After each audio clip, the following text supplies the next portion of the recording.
صلى الله عليه وسلم إرجما ربي نجايا من غسل جيتون نم تجدي كي جيجاما ميتا جيتون بيتا تكون نم نديكي فليغتسل جيتون هذيك تويا إني نسبتا في تيجا من غسل نم نديكي ميتا جيتون بيتا تكون نم نديكي فليغتسل هذيك تو جيتون ومن مسه جيتون نم نيسا تكلي نما تركان ومن عمله يعمل ومن عمله جيتون نم نيسا باتلي نما جيتودا هاودو أتو جيتون ماتيسي ودو ديغا جيتون ديما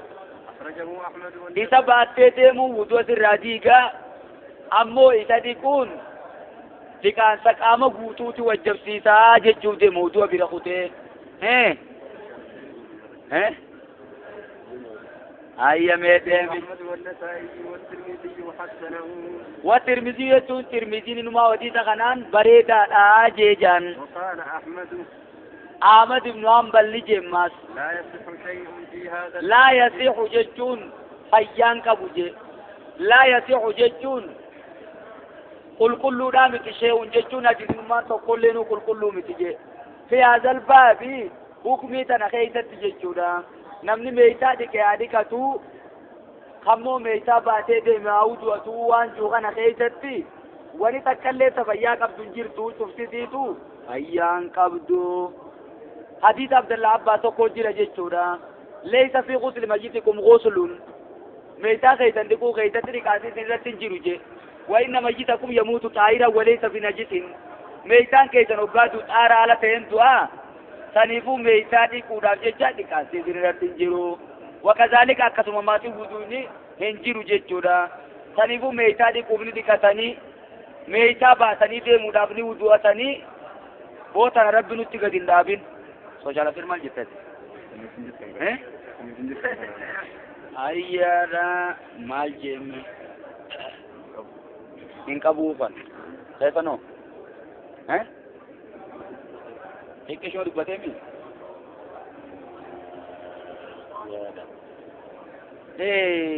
لا يصير شيء في هذا الباب ودان حديث الباب منسوخ حديث رمان بابا خنو شارع مجرى بما رواه البيهقي عن ابن عباس انه قال صلى الله عليه وسلم ليس عليكم في غسل ميتكم غسل وان ميتكم يموت طائرا وليس بنجس ميتان كيسن وقاد وبر فتارا على تين دواتي سنيفو ميتا كيسنتكو كيسنتي كان سيسن رتنجرو سلادين سيئة وكمين بكنجر توجورا شارم تجرتي جيشوف دي مينما سنيفو ولما قالتو ودويني سنجرو كاما دي كچونيس نورتين جرتو ميما فكينيا جيشو بكا قالا دبتتي فون قالا راودو اچون تركما جيشو غنا ولديد دليل حديثنا اولان سرقا على انتقاد الوضوء من اكل لومي بلجي فون قالا نياشو وضوء ديغما وبي يقولوا عامة أصحاب الحديث الردو وراء حديثا كسجان وأما دو معرفة حكمته حكمان النقل فور إذا ديقو دبي خقالا بيشان ديقيكم مالي وإلتي إلا سا واللالون فلا يجر جي نرك سبقاتنا حكمان بين يبدو مالي ديرو حكمان فون قالاتي وضواتني خبراتي في وضوء النججو قولي تعبود جانيني تعبود ججون وان شارئين أبا مرتي قدان سنتي مي ودو سببين بينكم جرتو فرشو جيتشما إكمان سينو إمامتين جرتو بين نوتي لأن هذا لك متعبدي جنجان حكمين أكنا كنت تعبدا غير معقول المعنى هي كان نوفن بيكم نوتي معنان كذا قالوا كنا جنو لما أولي ابن القيم مو مالجي أن لو وجه وجيا خراج باجي ومانا معقولا هي كبيكما تيبي جراجي فقال نجي في إلام الموقعين ما ملخص وقد جاء أن على ذروة كل بعير شيطانا جي دلو شفا دلو قالا هند قبا شيطانا جرا ونو حديث خيتي كان يشوط فيجي وجانب في الماسيسي أن جن ثم تنو جن خلقت من جن جيشورا جن راو ممتي جيشوما فكينيا بما bakka gaala dhuyde jalaatti wali qabanitti salaanin ta'uu jemma ergamaan suni hadiisa qulqulluudha maaliif jennaan isii tanaatiitu shayxaanaatiitu isii wajji jira jechuudha bakka immoo re'een مورا رأي خيثت إرقما صلاة جريشما بوتا رأي نتدمات جرتو خيث صلاة مورا قالا خيثت صلاة الرادورك ففيها قوة شيطانية جمة اسم خيثا وغرت إيبا شيطانا تكاجرها جتشودا والغازي شبيه واني نياتا متوكو بالمغتزي جتشودا فإذا اغتزي أوغاني بنياتا ملو بالفون قالا وفيها تلك القوة الشيطانية ودو إذا خيث إيبان شيطانا جرتو والشيطان خلق من نار شيطاني بالدرة وممي والنار تطفو بالماء في بالدمالي بشانين دام فمتي جتشودا فنيفو يبدك عمول نقه ودو أشوكمنا هكذا جاء لذيذ جي فإذا تودع العبد ملو ملي كان في وضوء ما يطلو تلك القوة الشيطانية إيبا شيطانا سلطامتو كي تجرى فتزول ندمت تلك المفسدة بديس ندمت ابن القيم انك تاتي جلد دياتمو ما نانا نانا فرار أبا مسيبنا وغايزمو ناتشو في تولد دابرما ما جتشو دي مريم إيبا شيطانا إنما ودلوسا هند قبا إيغا شيطاني جراته شيطاني إيغا وجي جراته بكتنا خيزت يوودواني إسبتا فرا نبمسيدو جرا خانيچون درق أمامتي جتشو خناو برينما وي شيغل تي درق أمامتي دياور سنما بمليو شيطان نما ننقر جته لفاقاته صلاتو ندن ديسا جتشو ديما حكماني مجي أكنا جيغايتيني نسائي موديم وعن عبد الله بن أبي بكر رضي الله تعالى عنهما أي عبد الله أبا بكر راودي فمن ربي سلمان راجالته يا في الكتاب الذي كتبه رسول الله صلى الله عليه وسلم قال يا إرجما ربي بري سورة أجج خيستي أن في الكتاب جمع ورقا خيستي ججودا كتبه رسول الله صلى الله عليه وسلم ورقا إرجما ربي بري سورة أجج خيستي ججودا إنه أمري المازمي تفتني بري خيستي لا يمس القرآن أكناتي تجرا جتم مغا الله يمس القرآن جتم أكا قرآن توين جتم جرا جمع إلا طاهر جتم نمت آهارة ملي نمني براتو كلين أكا قرآن توين الله يمس القرآن أكا قرآن توين إلا طاهر نومت آهارة ملي أكا توين جتم سنة صافي دورا رواه مالك مرسلا حديث أنا مالكي تيتو ديسي مرسل قده ديسي جان وصله النسائي نسائي المثل سيقول زيادة سكاتي وابن حبان لأن زيادة السكات مقبولة جنما زيادة يخي ترفي نمني أمانا ما نتيده فرطم تودا وابن إبان تماس ايوه ابن إباني تكسم أول مثل سيجي بك مرسلا سن حديثني مرسلا متي موصول جاني جرني وهو معلول حديثني كنا مو تقاك أباسين جيغام مال ديرو تقاني ساجد جودا رواية سليمان الخولاني تي سليمان اليماني والفقاتي جرت بكتنا رتي نم تقريبا سنقبل جرو نيجيرا تقان كابو جوتا أما إني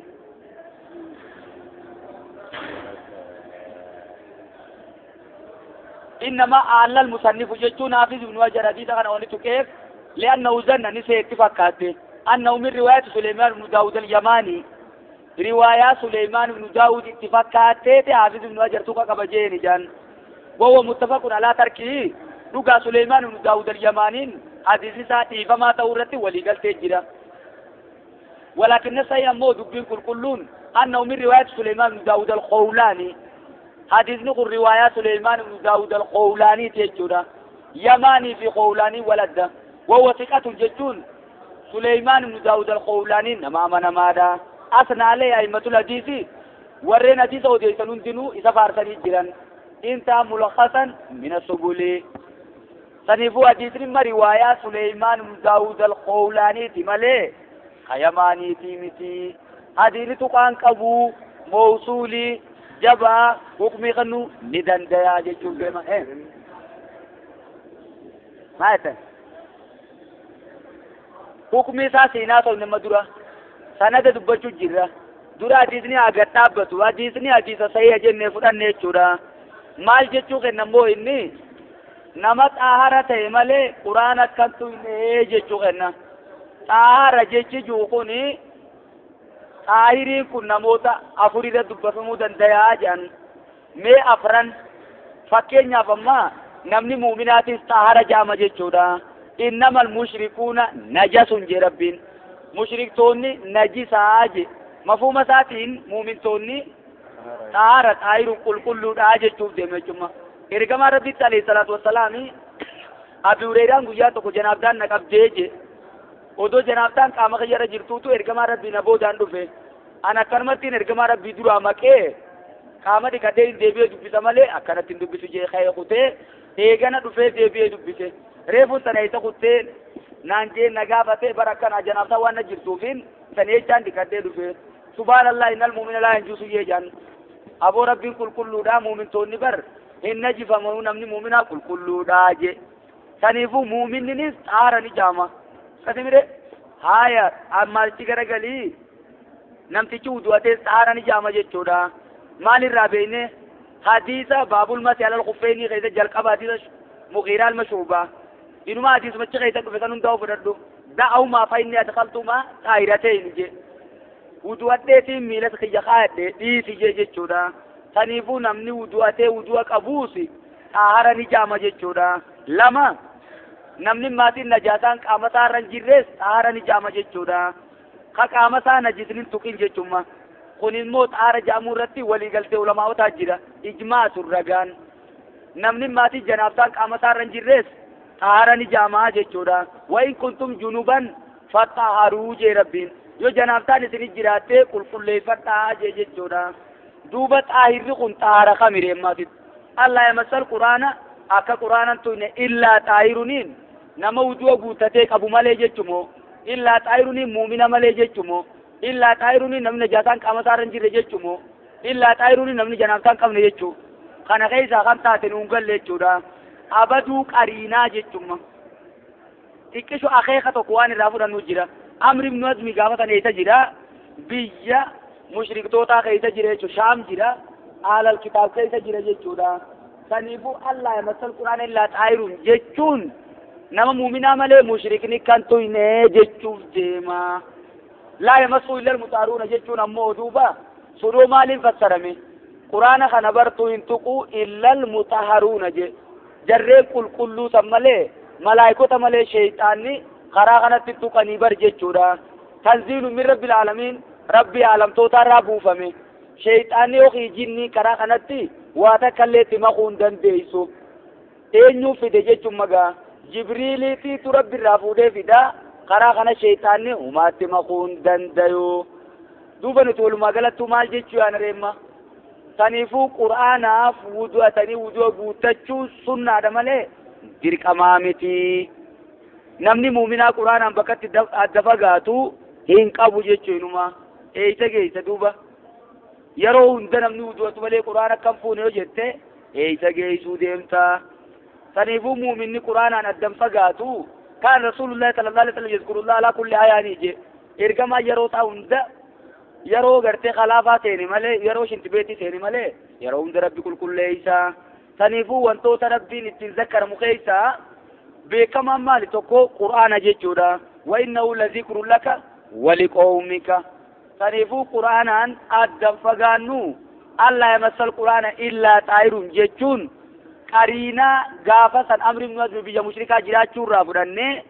namni mushrikaa kan tuyne hadiisa biraa keessatti maasis qur'aanaan gara biyya kaafiraa imaltuun deemamu ni dhoorke je imma hadiisa keessatti jechuudha. saniifuu yoo qur'aanni sun ni xiqqeeffamaan sodaatame yoo qur'aanni sun bakka isaan hin malle kaayamaan sodaatame biyya mushrikaa tokkotti hin deeminaadha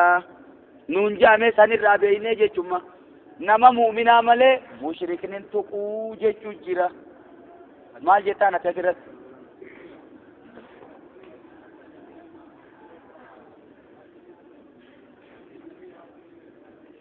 eeyyuwa walaqad karramnaa banii aadama jee rabbiin ilma namaa kabajne ilmi namaa ilma namaa ta'uuf kabajaa qaba jechuu kasimi aqiidaa jennee turre eeyyuwa saniifuu namni aqiidaan isaa badde yaaddoon isaa badde jechuun badee jira najaasaa qaamaa haa ta'utti hin jiru jechuu yeroo tana. saniifuu quraanaa wajjin ta walitti deemtu sun ta qaamaa tana odoo hin ta'in ta qalbiidhaa san jechuudha. namni qalbiin isaa najisaa sun quraana kana shirti beetii baan dhaqeeti haqataani bakka isaanin fakkaanne kaaya jechuudha saniifuu namni kasii kan tuyne akkamit dubbisanii jette maati kasimi duraanis ree arabii way beekaa jarri atii mujjirtu kun tiraansileet godhamee jirame bakka waan biraati wajjin hiikamee jira sharii jaamaa barsun sunumaatii miti akkasumalee akkummaan itti inni raafameetti amanuun jirtu inuma ergaman alayhi salaatu wassalaam waraqaa yookiin xalaayaa ayata quraanaa qabdu hunda biyya alamaa keessa erguu ture jechuudha jarri inni itti ergu sun jara mushriktoota jara kaafirtootaatti erga saniifuu takka sunumaatii miti quraana qullata immoo fuutee biyya quraana jiddu keessa geessitee chiyoo geessite ummanni kun shirti beetiin dhaquun mala waan isaan malle isarratti hojjechuun mala saniifuu quraanni waan akkasirraa teeffamuu qaba yoo da'awaan godhu jiraatte malee jechuudha. Eegale. Hadiisni muxaabaqaa mee kamitti baabaa wajjin walitti deemaa Muhammad as keessa qaroo jira gaa maal dubbistee baateetti maal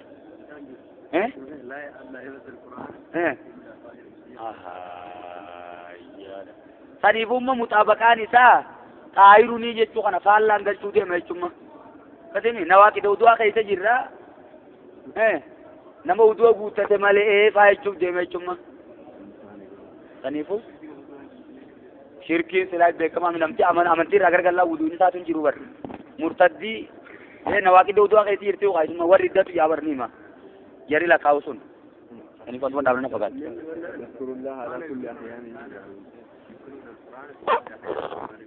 maal me kun jiru